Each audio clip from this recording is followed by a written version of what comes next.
nalaglag dito sa kalagdagan sa impyerno sa walay katapusan. Buhi pa ta karon pero ingon sa Biblia, impyerno huno na tandaan. The Bible says, karon gani kung magpainit ka, maglakaw ka, uwitan ka, kahoy ka, di ka kabuanta sa kainit. Mga kaigsuonan, how much more sa impyerno.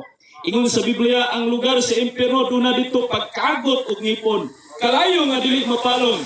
Ingon sa Biblia, ngay ulot nga di mamatay. Ingon sa Bible, eternal punishment, mag-antos ka, hangtod sa kahanturan sa walay katapusan.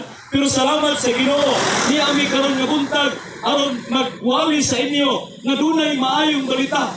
Ang maayong balita, ingon sa Biblia, sa John chapter 3, verse number 16, For God so loved the world, that He gave His only begotten Son, that whosoever believeth in Him should not perish, but have everlasting life. Ang maayong balita nga si Kristo namatay